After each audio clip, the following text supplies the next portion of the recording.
Hello, my name is Russell Myers. Welcome to Issues Unite. All right, so by the title here, Nordstream 2, China, and NATO. So what do these have to do with each other, and why should they concern you at all?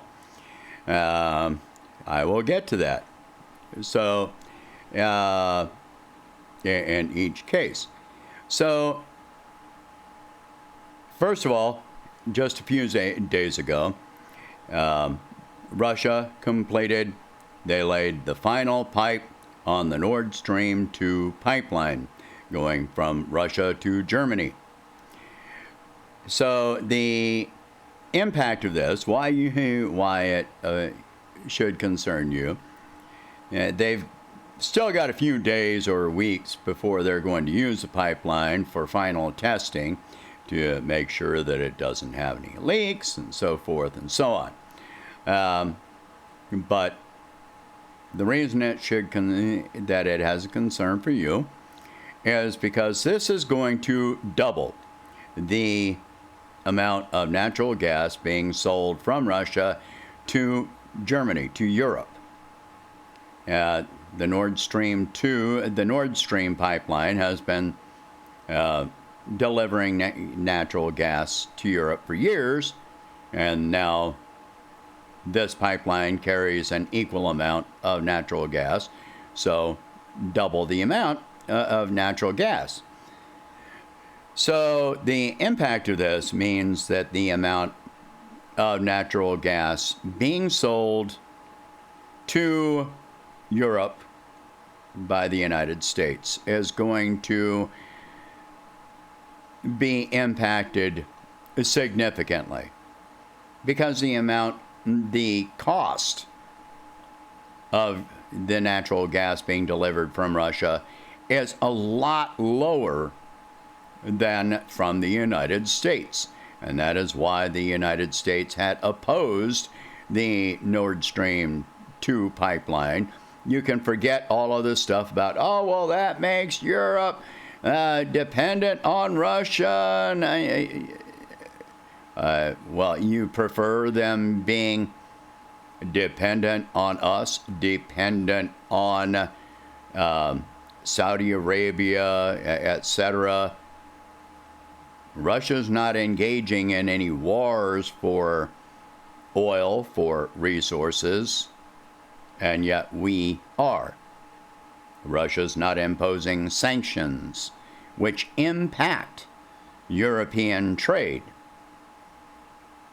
Lowering the price of gas in Europe, just as if it happened here, which Russia also sells natural gas and oil to the United States. You don't hear about it, but they do.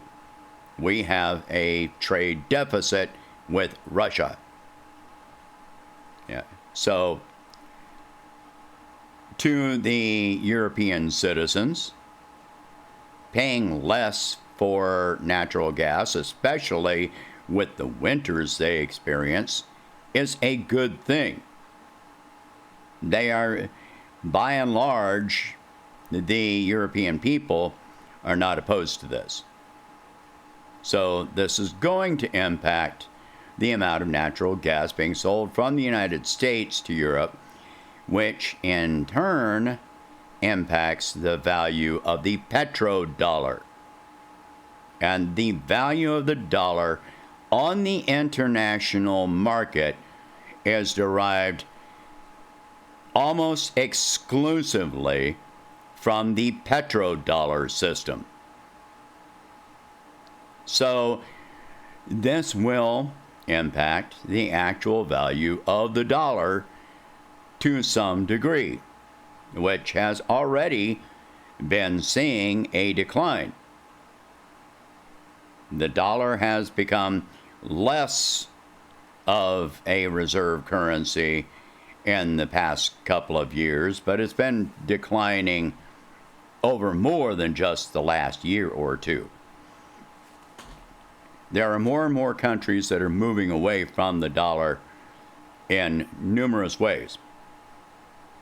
And we already see the decline in the value of the dollar, and we're going to see more of a decline.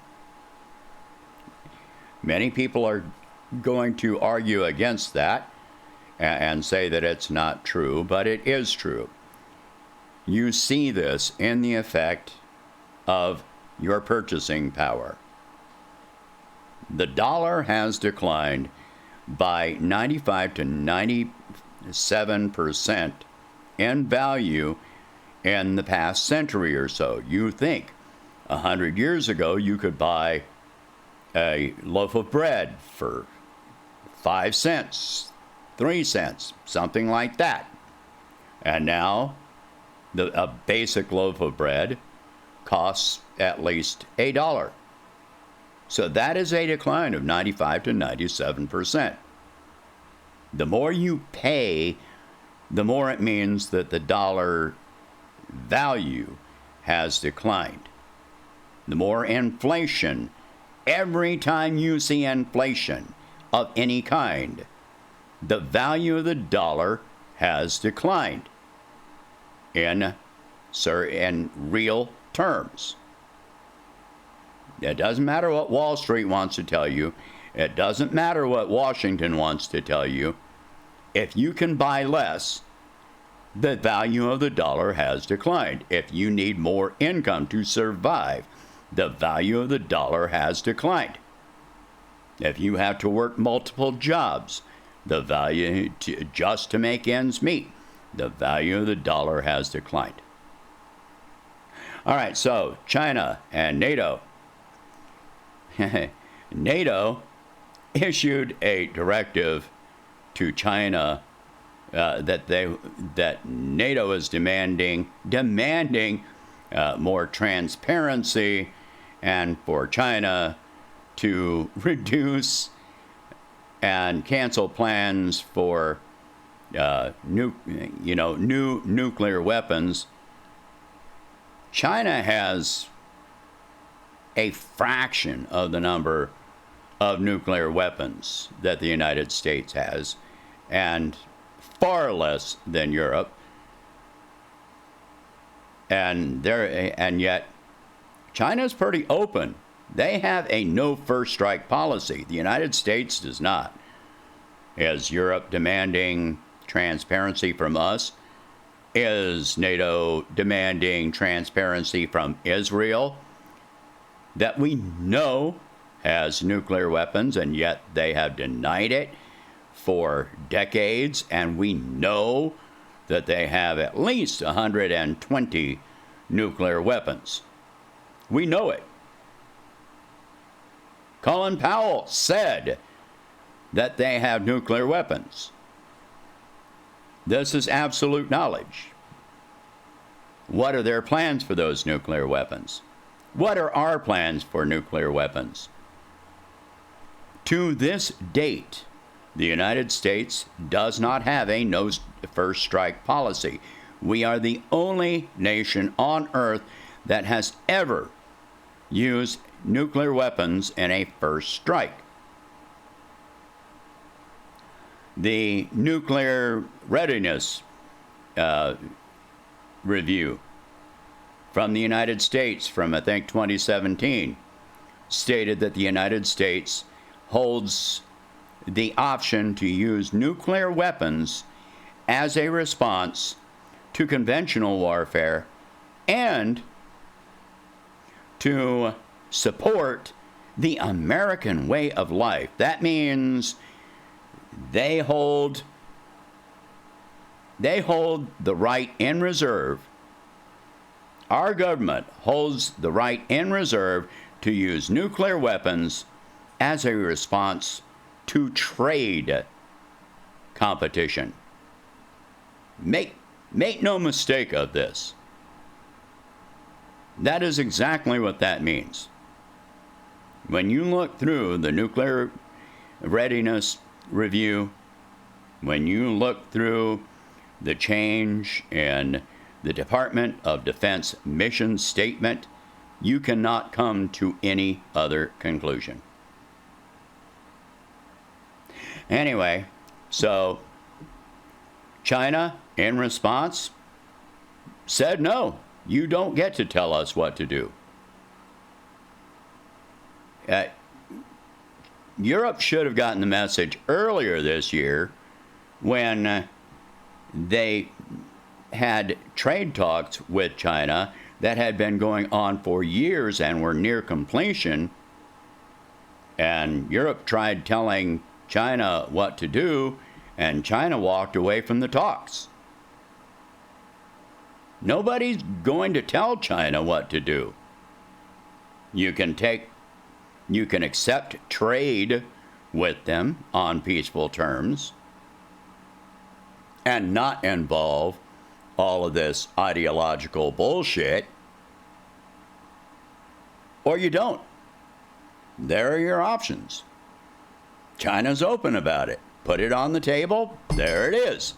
If you don't want to trade with us, don't trade with us. Because what other choice do you have at this time? Europe, UK, the US, the whole world basically doesn't have any realistic option than to trade with China. I'm not saying that this is good or bad. I'm just stating it as a fact. China is not being aggressive toward other countries. You can bring up Taiwan and Hong Kong, but officially, China and Hong Kong and Taiwan are part of China. If there is a dispute about that, it is not something to be resolved militarily.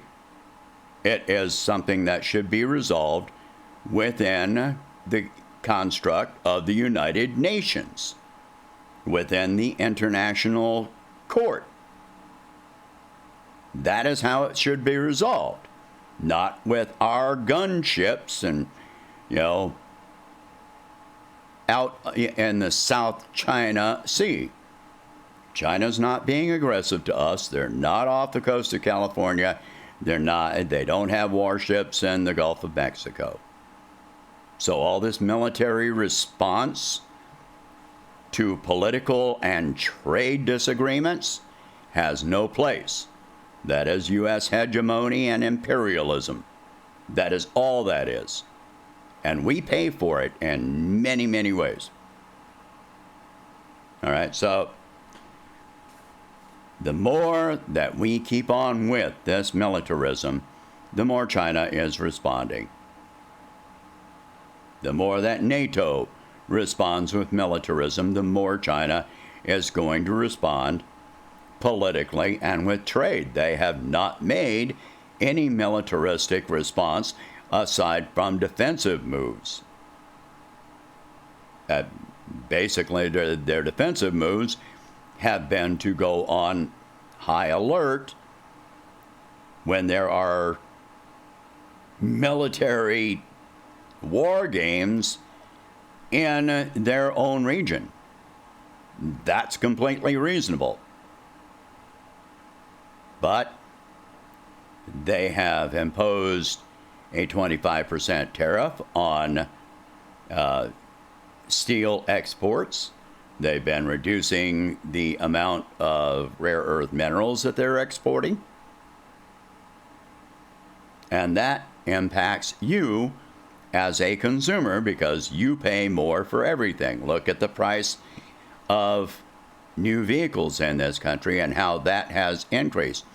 10 years ago, you could buy a brand new car for $10,000 or $12,000. Try that today. It's going to cost you $20,000 or more. This is how it impacts you. This is inflation in real terms brought about by political posturing and nothing else. All right? So, please share this video. Talk about these subjects. If you can, please donate $1 a month to help expand the channel. I'll catch you in the next one.